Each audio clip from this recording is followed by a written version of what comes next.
తాకట్లో ఉన్న మీ బంగారాన్ని విడిపించి ఆ రోజు ఆన్లైన్ రేటుకి కొంటాం. Sharma gold company.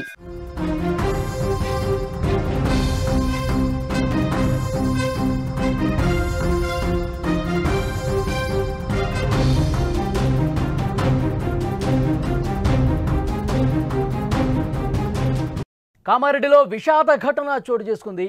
పాఠశాల నుంచి తిరిగొచ్చిన కవలులు మృతి చెందారు. ఈతకు వెళ్ళి తిరిగి రాని లోకాలకు వెళ్లారు. కుంటలో మునిగి ప్రాణాలు కోల్పోయారు. మృతదేహాల కోసం రాత్రంతా గాలించారు. మృతదేహాలను పోలీసులు గుర్తించారు. కవలల మరణంతో గ్రామంలో విషాద ఛాయలు అలుముకున్నాయి. విజువల్స్లో మీరు చూస్తున్నారు కవలలు ఎంత చక్కగా ఉన్నారో స్క్రీన్ మీద మీరు చూస్తున్నారు. వర్షాలు ప్రస్తుతం బాగా పడుతున్నాయి.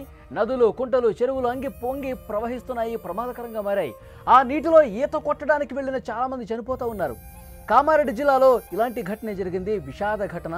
కామారెడ్డి జిల్లాలోని తిమ్మక్పల్లి గ్రామంలో పాఠశాల నుంచి ఇంటికొచ్చిన కవలలు సరదాగా కుంటలో స్నానానికని వెళ్ళి తిరిగి రాని లోకాలకు వెళ్ళిపోయారు. ఈ హృదయ విదారక ఘటన గ్రామంలో విషాదాన్ని నింపింది.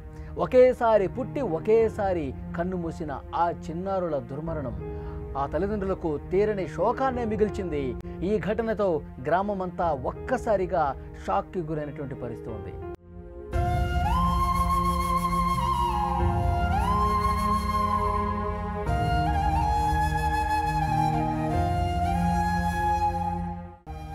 కామారెడ్డి జిల్లాలోని తిమ్మక్పల్లి గ్రామానికి చెందిన రామ్ లక్ష్మణ్ కవలడు. వీళ్ళిద్దరూ 8వ తరగతి చదువుతున్నారు. సోమవారం సాయంత్రం స్కూల్ నుంచి ఇంటికి తిరిగి వచ్చారు. ఆ తర్వాత స్నేహితులతో కలిసి వినాయక చవితి చందాల కోసం వెళ్ళారు. రాత్రి 10 అక్కడ వాళ్ళెవరు కూడా ఇంటికి రాలా. 10 అవుతుంది, 11 అవుతుంది. ఇంటికి ఆ ఇద్దరు తిరిగి రాలేదు. తల్లిదండ్రులు ఆందోళన. గ్రామంలో ఉన్న స్నేహితులను అడిగారు. వారి దగ్గర కూడా కవలలు లేరని తెలిసిపోయింది. దీంతో తల్లిదండ్రులు గ్రామస్తులతో కలిసి వెతకడం మొదలుపెట్టారు. చివరకు గ్రామ శివారులో ఉన్న కుంట ఒడ్డున ఇద్దరి చెప్పులు, బట్టలు కనిపించాయి. కంగారు పడ్డారు. ఒక్కసారిగా తల్లిదండ్రులు పోలీసులకు సమాచారం అందించారు. పోలీసులు వెంటనే సంఘటనా స్థలానికి చేరుకుని గాలింపు చర్యలు చేపట్టారు. రాత్రి దాదాపు 12 గంటల ప్రాంతంలో ఒక మృతదేహాన్ని గుర్తించారు. మంగళవారం ఉదయం గాలింపు చర్యలు కొనసాగించగా 2వ కవల మృతదేహం కూడా దొరికింది. స్నానం చేయడానికి కుంటలోకి దిగి ప్రమాదవశాత్తు నీటిలో మునిగి చనిపోయి ఉంటారని పోలీసులు భావిస్తున్నారు.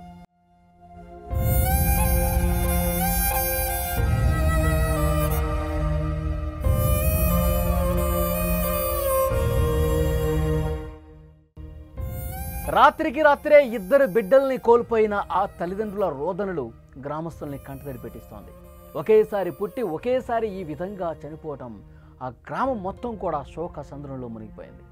కవలల మృతదేహాలను పోస్టుమార్టం నిమిత్తం ఆసుపత్రికి తీసుకెళ్లారు. ఈ ఘటనపై కేసు నమోదు చేసుకున్న పోలీసులు దర్యాప్తు చేస్తున్నారు. సాధారణంగా ఈ వర్షాకాలంలోనే నదులు, వాగులు, వంకలు, కుంటలు, చెరువులు అన్ని ప్రమాదకరంగా ఉంటాయి. వాటి లోతు అంచనా వేయటం చాలా కష్టం. వర్షాల వల్ల లోపల ఏర్పడిన సుడులు కావచ్చు, బురద, కుంట, ఇది మొత్తం కూడా ప్రమాదకరంగా కనిపిస్తుంది. ఇలాంటి సమయంలో ఈతకు వెళ్ళటం చాలా రిస్క్తో కూడుకున్న పని. ఎప్పుడో ఒకప్పుడు ఈత కొట్టామని ఈజీగా వాటర్లోకి దిగి ఈత కొట్టి మళ్ళీ ఒడ్డుకు వచ్చేయని చెప్పి అనుకుంటూ ఉంటారు. ఒక్క క్షణం అజాగ్రత్త కుటుంబాన్ని విషాదంలోకి నెట్టేస్తుంది. పిల్లలు ఇలాంటి ప్రమాదకరమైన ప్రదేశాలకు వెళ్లకుండా చూడాల్సిన బాధ్యత తల్లిదండ్రులదే. పోలీసులు, అధికారులు కూడా ప్రజల్లో అవగాహన కల్పించాల్సిన అవసరం. ఆ పిల్లవాళ్ళు చూడండి ఎంత చక్కగా ఉన్నారు.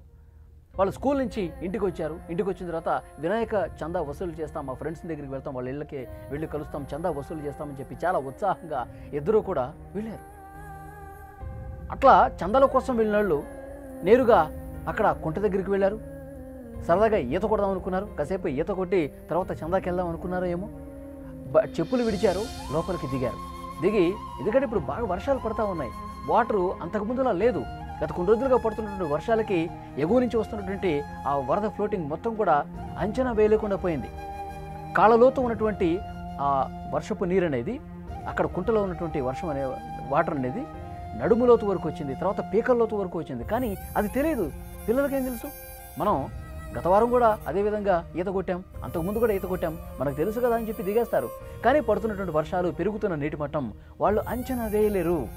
కాబట్టి అసలు పిల్లలు ఎక్కడికి వెళ్తున్నారో చందాల కోసం అని చెప్పేలారు. కానీ వాళ్ళకి జాగ్రత్తలు చెప్పాల్సినటువంటి అవసరం ఉంది. మీరు ఈతకు వెళ్ళొద్దు, ఇప్పుడు ప్రమాదకర పరిస్థితులు వాటర్లో దిగొద్దు, జాగ్రత్తగా ఉండండి. మీరు చందాల కోసం వెళ్తున్నారు, మీరు ఫ్రెండ్స్ని కలవడానికి వెళ్తున్నారు, మళ్ళీ తిరిగి సేఫ్గా ఇంటికి వచ్చేయండి, ఇవి చెప్పాలి. కానీ పిల్లలు తెలియక లోతు అంచనా వేయక అక్కడికి దిగి ప్రాణాలు కోల్పోయిన పరిస్థితి. మొత్తం గ్రామం మొత్తం ఆ పిల్లలు ఎక్కడున్నారని చెప్పి వెతికారు. ఎందుకంటే కవలలో ఎప్పుడు చూసినా ఇద్దరు కలిసే కనిపిస్తుంటారు, కలిసి స్కూల్కి వెళ్తుంటారు, ఇంటికి వచ్చిన తర్వాత కలిసి ఆడుకుంటూ ఉంటారు. అలాంటి పిల్లలు కనిపించకపోయేసరికి గ్రామం మొత్తం కూడా ఒక్కసారిగా షాక్ గురైంది, ఆందోళన గురైంది. అందరూ కూడా వెతకడం మొదలుపెట్టారు. రాత్రి 10-11 అవుతున్నా కానీ ఇంటికి రాలా. తర్వాత అక్కడ వెతుకుతున్న క్రమంలో ఒక గ్రామస్తుడికి అక్కడ చెప్పులు కనిపించినాయి, వాటర్లో ఏమైనా దిగారేమని చెప్పి అనుమానం వచ్చింది. వెంటనే పోలీసులకి ఫోన్ చేస్తే వాళ్ళు వచ్చారు. మొత్తం గజేతగాళ్ళని దింపి వాళ్ళు వెతికే కార్యక్రమం చేశారు. రాత్రి ఒక మృతదేహం కనిపించింది. ఇక తల్లిదండ్రులు ఎంత ఆవేదనతో ఉన్నారు. ఒకేసారి పుట్టినటువంటి కవలలు ఒకేసారి ఈ విధంగా తనువు చాలించడం, ఈతకని వెళ్ళి వాటర్లో మునిగిపోయి చనిపోవటం అనేది చాలా బాధాకరం. గ్రామం మొత్తం కూడా చాలా ఆవేదనతో ఉన్నటువంటి పరిస్థితి. అక్కడ స్థానిక అధికారులు కూడా తప్పుంది.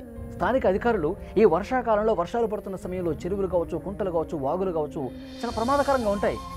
అటువైపు ఎవరూ వెళ్లకుండా జాగ్రత్తలు తీసుకోవాలి, హెచ్చరిక బోర్డులు పెట్టాలి. ఈ వర్షాకాలంలో తప్పనిసరిగా చేయాలి. స్థానిక అధికారులు కూడా కొన్ని చర్యలు తీసుకోవాల్సిన అవసరం ఉంది. అక్కడ ప్రజలకు, పిల్లలకు నిజంగా పాఠశాలకు వెళ్ళి కూడా అధికారులు ఎడ్యుకేట్ చేయాల్సిన అవసరం ఉంది.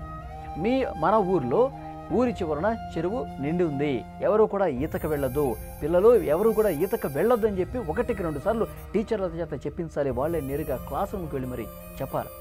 దీని మీద అవగాహన లేనటువంటి పిల్లలు సరదా కోసం ఆడుకోవటానికి, ఒక గంట కాలక్షేపం కోసం అలా వాటర్లో దిగి లోతుని అంచనా వేయలేక మునిగిపోయారు.